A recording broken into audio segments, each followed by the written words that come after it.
These two are fundamentally the same. This debate fuels the sale of these devices. Building your own desktop computer gives you access to more games and infinite opportunity. As technology and video games mature, you have better access to each by learning how to build and upgrade. In choosing a CPU, the price-to-performance ratio is key. AMD has led this race. Who would have thought that Intel would be not just a good budget gaming option, but the budget gaming option? If we wanted to go AMD with this, we'd have to go all the way back to AM4, maybe a Ryzen 5600 on an A520M board or something like that. The point is, that's taking me into probably going to regret this territory on the cheapness of the motherboard, and it would still cost me a bit more. And if I wanted to spend a bit more, this is still a great starting point. I could cheap out on my case and spend a little bit more. I could get a Core i5-13400 on this same platform. In choosing a GPU, it's more of the same. But if you want access to full Linux support and get the most use out of your GPU, go with AMD. They've been developing an open source driver for a decade. I had a segue into this written, but we're completely off script now, so I'm just going to open by saying it's amazing what $200 can buy again these days. Anything.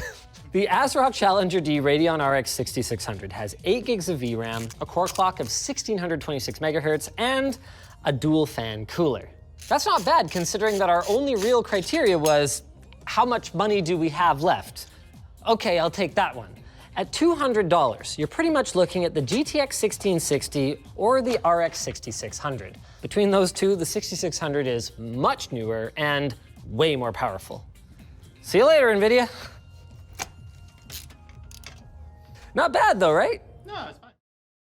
A SATA SSD is perfectly fine for everything. If you're heavy into video editing, you might want to consider an NVMe SSD. You can save a lot of money on the rest of the components. Outside of desktops, more widespread research on the market is necessary to move technology in the right direction. Mobile products have different uses, and voting with your wallet is important. Cell phones are mostly interchangeable and are personal preference.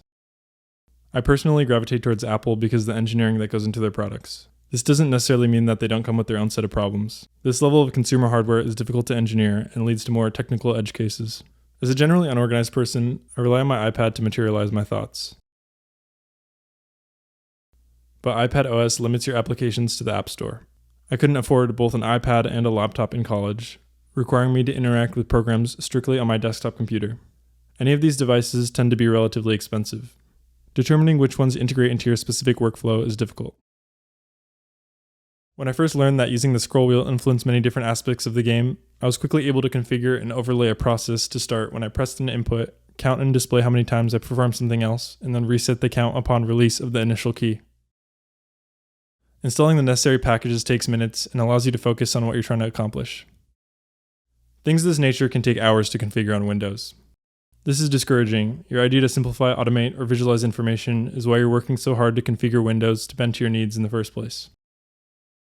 Linux has quite the learning curve, but certain distributions are intuitive and manageable.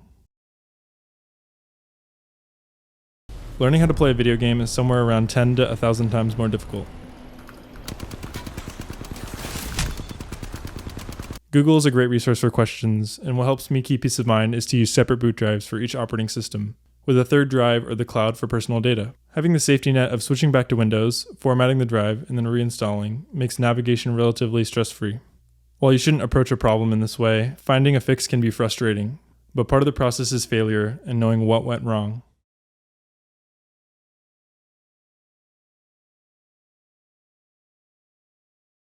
Doing this all on OneDrive is possible, but constantly having to resize partitions is a nuisance. It's also interesting to see your knowledge increase as each disk fills up with programs, tools, and games.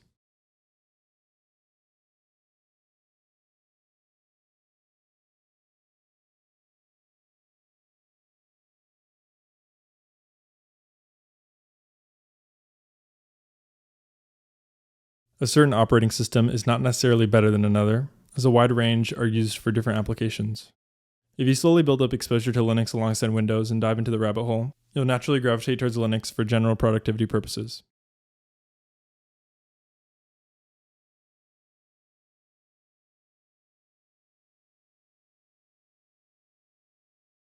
reputation for bulletproof stability. The most striking difference compared to Linux, though, is its monolithic design. Linux is just a kernel and needs friends or modules like GNU to call itself a complete OS. But in FreeBSD, the kernel, the drivers, and the userland tools are all developed and maintained together. It's a complete OS out of the box, and it's the desktop OS of choice for programmers at the top 0.01% of the programmer dominance hierarchy. It works with all the popular desktop environments like GNOME, KDE Plasma, Cinnamon, you name it, and it supports a surprisingly large collection of third-party software that can be installed via the Ports package manager. To get started, download FreeBSD.